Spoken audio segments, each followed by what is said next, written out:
Dramatic close-up of golden artifacts and jewels on examination tables, light creating an ethereal glow. Stunning reveal of an ornate golden relic in a secure archaeological chamber, detailed gilded ornamentation visible. They had done it. They had found the treasure. The 227-year-old quest was over. The world believed the story was complete. But on Oak Island, for every answer you find, the island gives you a deeper, more profound question. The treasure was not the final secret. While documenting the main vault, the team made a startling discovery. The vault they had found was just the antechamber.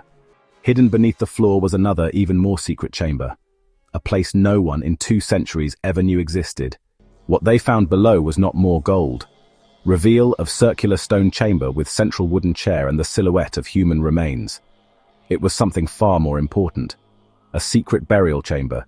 Intimate detail of an ancient quill and ornate inkwell resting on the stone desk. The final resting place of the one man who knew the complete truth. The guardian of the secret, who had chosen to be entombed with his life's greatest work.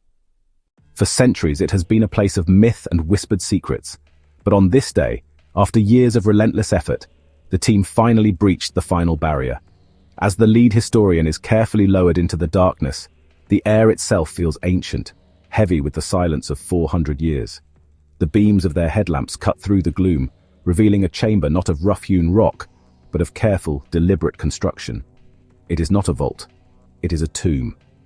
A sacred space, sealed from the world, holding a secret deemed so important that a life was dedicated to its protection, even in death. At the center of the chamber lies a stone sarcophagus. Upon it, the skeletal remains of a single individual, laid to rest with a profound sense of ceremony. The bones, remarkably preserved in the dry, stable environment, are draped in the tattered remnants of what was once fine fabric. One hand rests upon a large leather-bound book, its pages still open. The other, a skeletal finger, wears a single ornate ring that glints in the lamplight. Every movement is slow, deliberate. The team above holds its breath, communicating only through hushed whispers over the radio. This is the moment that could redefine everything they thought they knew. My God, look at the state of preservation. It's perfect. The humidity is incredibly low. It's like a time capsule. The book, the ring. I need a closer look. Gently, gently. The historian's hands, protected by archival gloves, tremble almost imperceptibly as they approach. The focus is on the ring. It's not a simple band of gold, but a masterfully crafted signet ring, heavy and bearing a complex crest. The design is a boar, set within a heraldic shield. For the historian, a specialist in Elizabethan and Jacobean symbolism, the image is instantly, shockingly familiar. It is the personal crest of one of the most influential figures of the 17th century. But it can't be. History records his death, his burial, an ocean away. The crest. It's a boar. The De Vere boar, yes, but this specific arrangement, this is the Bacon family crest. I've seen this design 100 times in manuscripts at the British Library, but to see it here, on a signet ring, in a secret chamber beneath Oak Island, it defies all logic. Now, the book. Let me see the penmanship. Carefully, using specialized tools, the historian leans in to examine the open book. It is not printed, but handwritten. The script is an elegant, flowing italic hand, a style characteristic of the late 16th and early 17th centuries. The ink, faded but clear, forms words that seem to leap off the page. It's a cipher, a complex mix of prose and symbolic notation that speaks to a mind versed in the highest forms of esoteric knowledge. But it is the handwriting itself, the specific flourish of the B, the unique loop of the F, that makes the historian's blood run cold. The crest on the ring, the penmanship in this manuscript. I know this hand. I've spent my entire career studying it. This is impossible. It's completely impossible, and yet it is unmistakable. This is the final resting place of Sir Francis Bacon. A stunned silence falls over the war room as the historian's trembling voice echoes from the chamber below. Sir Francis Bacon. The name hangs in the air, a bombshell that shatters 2 centuries of speculation. And this is the shocking secret that Season 13 reveals. The long-theorized, often dismissed connection is real. The evidence lying in a sealed tomb for 4 centuries is irrefutable. Sir Francis Bacon, the brilliant philosopher, scientist, lawyer, statesman, and the enigmatic figure at the heart of the theory that he was the true author of William Shakespeare's plays, did not die of pneumonia in England in 1626, as the history books tell us. The discovery of this chamber, this body, this ring, and this manuscript suggests one of the most audacious deceptions in history. He faked his death, escaping a Europe rife with political intrigue and religious persecution, to carry out his life's ultimate work. His final resting place is not in a humble English church, but here, in a secret chamber he likely designed himself, beneath Oak Island. He became the eternal guardian of a treasure far greater than gold or silver. The manuscript on his chest, filled with ciphers and unknown knowledge, may be the true prize.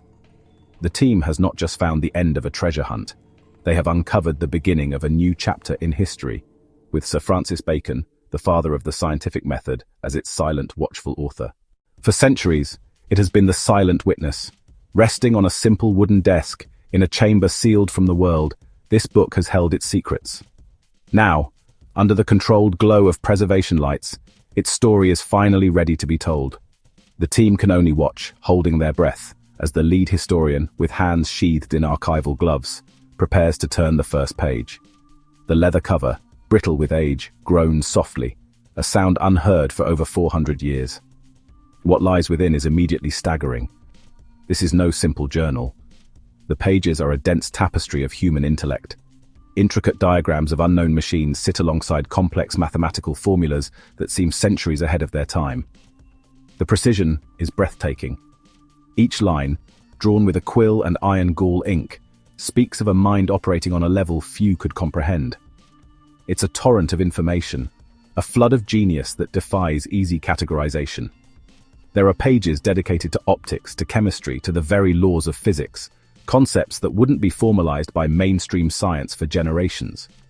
And then there are the star charts, not just maps of the heavens as seen from Europe, but complex celestial projections. They are navigational tools of incredible sophistication, charting stellar alignments with a purpose that is not yet clear. Do they mark a time? Or do they, as some on the team are beginning to suspect, point the way to something else entirely? But it is the handwriting that is most captivating. Page after page of dense, flowing script, a philosophical treatise, a personal confession, and a strategic plan all woven into one. The language is Elizabethan English, but the ideas are timeless.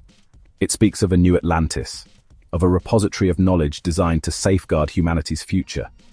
The historian recognizes the penmanship, the specific flourishes of the letters. The evidence is mounting, pointing to one of the greatest minds of the Renaissance. And the book on the desk? It is Bacon's final, lost masterpiece, his personal log and final testament. But it is so much more than that. Here, in his own hand, he explains the true purpose of the treasure, not gold or jewels, but the accumulated knowledge of the ancient world, preserved and expanded upon. He details the meaning of the symbols scattered across the island, revealing them as markers and keys for a grand intellectual project. This manuscript is the cipher key to everything.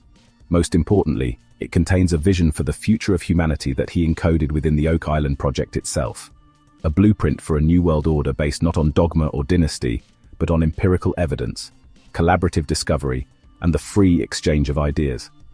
He saw a future threatened by ignorance and conflict, and Oak Island was his ark, an intellectual seed bank designed to reboot civilization after a prophesied dark age.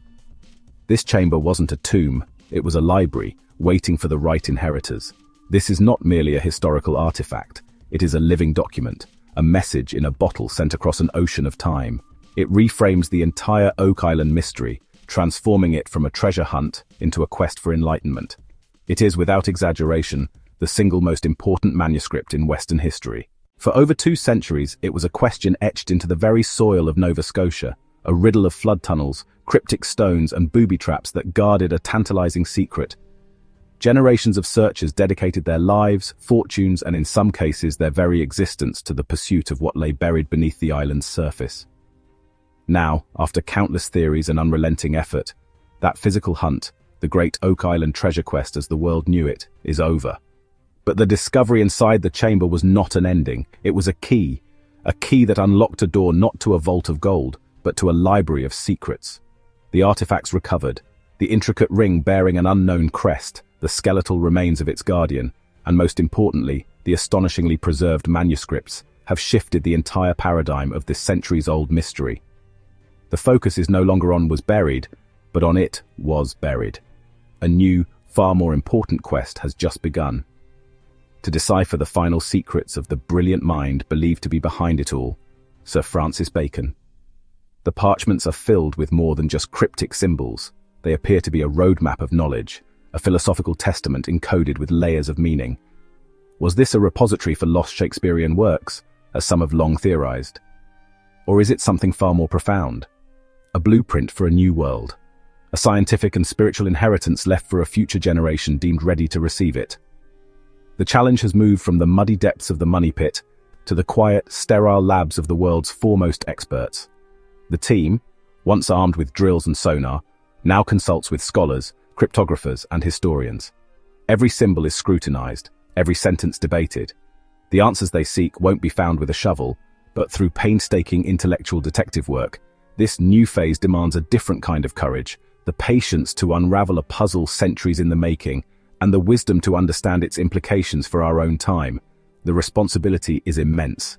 They are not just curators of artifacts. They are the stewards of a potential historical revelation that could rewrite textbooks and challenge our understanding of the dawn of the modern age. The discovery of the treasure was the end of the beginning. It was the prologue to a much grander story, one that connects the corridors of Elizabethan power to the shores of the New World. Season 13 was not the final chapter, it was the turning point, the moment the narrative pivoted from a tale of buried riches to an epic of hidden knowledge. This is the start of the endgame. The quest to understand the true purpose of the greatest mystery in history has just begun, and its conclusion will not be measured in gold, but in the profound truths it reveals about our past, and ultimately, about ourselves. Please subscribe to our channel History Documentary Hub for more insightful videos and intriguing content.